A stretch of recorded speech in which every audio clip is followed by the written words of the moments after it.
friends, I am so happy that you're here. Thank you so much for watching my video. And a special thanks goes out to the Instagram community. You guys are so positive and amazing. Thank you so much for all your DMs and for connecting with me. It's truly a pleasure. And if you're not part of the Instagram community yet, I invite you to come over and join the party there. That's the place where I share pictures of my bullet journal and also give you an insight of all the behind the scenes. And you can always come over, write me a DM and say hello. So the theme that I decided to go with in October is Halloween, but not the creepy spooky kind of Halloween. It's more cute and festive, I would say. Halloween is truly one of my favorite celebrations beside of Christmas, of course. And I'm one of these crazy people that decorate their homes already in September. But hey, if I put so much effort into my decorations, I want to enjoy them at least for 1 to 2 months, to be honest. More 2 months than 1 month. And when November 1st hits, I change into Christmas mode. Do you guys decorate for Halloween? If so, I would be very curious to know, when do you start to put out your decoration? Write me in the comments down below. And to come back to my bullet journal setup. So I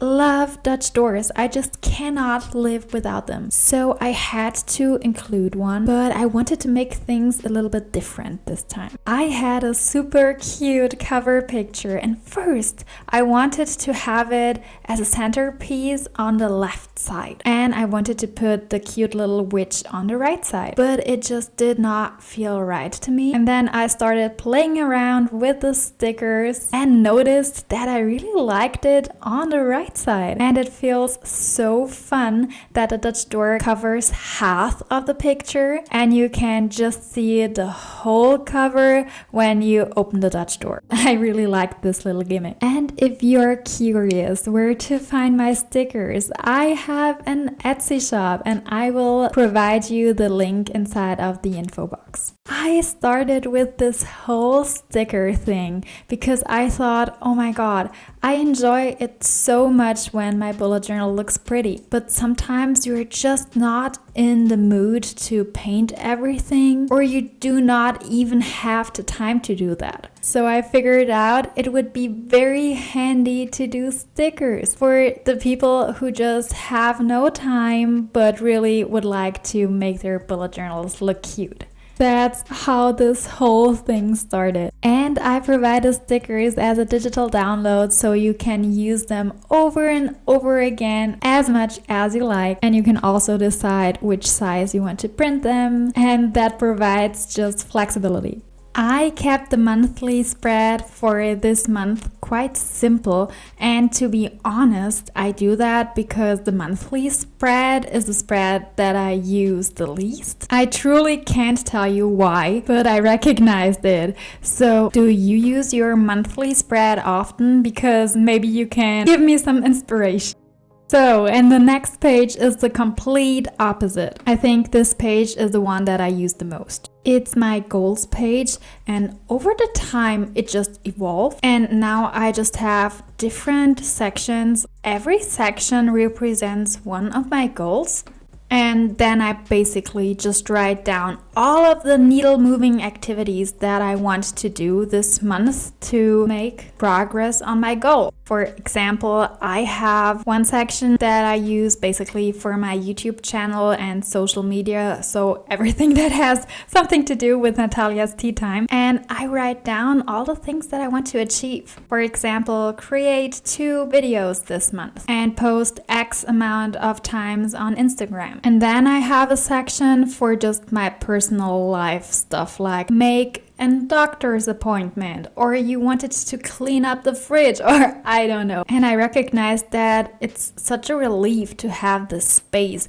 because every time I think about the task that I want to do, I just can simply write it down so I won't forget it, and this makes me feel way more relaxed. And this doesn't mean that I have to achieve every single task that I write down. At the end of the month, when my new monthly setup is finished, I can just take the task that I did not accomplish and just transfer it. And now I talked so much that we are already on the next page. I'm sorry. So yes, the next 2 pages are dedicated for my trackers. As always, a mood tracker and a habit tracker. Holy cow. This word just did not want to come out. For the mood tracker, I got so inspired by a Pinterest post. Actually, there were many posts and many people doing this. They basically just took a cauldron and painted bubbles all around it, coming out of it, and took this as a mood tracker, and I just found it so cute that I wanted to do the same thing. And here it is, the cauldron. And I will track my mood by simply using different shades of green.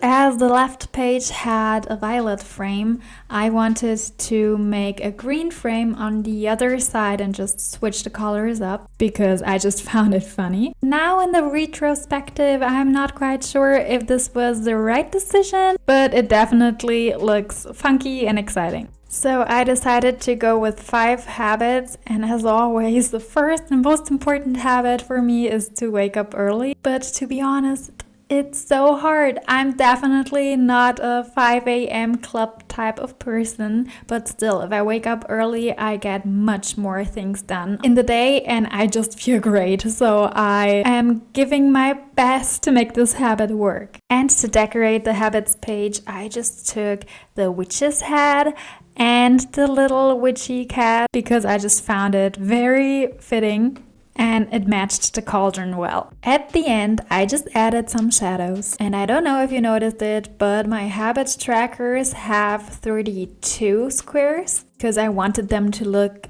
symmetrical and even. And then I just filled out one of the squares, so at the end we have 31. Otherwise, I think I would get confused. And now we are already coming to the last page, my weekly setup. I already told you on Instagram stories, but I felt quite rushed because my phone just had 1% left. And I really wanted to finish the video, so I made everything just a tiny little bit faster to make it before the phone died. And you won't believe it, but it worked. My weekly setups tend to be very minimalistic because, to be honest, I just need some space where I can write down all of the to-dos for the day, and I need some space to just brain dump what I want to do in a week. And every Sunday, I really like to reflect on my week, so I left some space for a reflection box this time as well.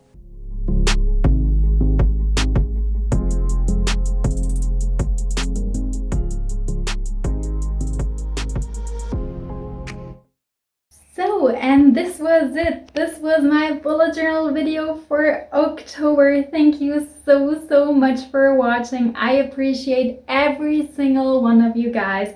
You are just amazing. Thank you for your support. And if you're not subscribed yet, please consider subscribing to my channel. And now we're coming to the best part of the video, the final flip through. Let's go.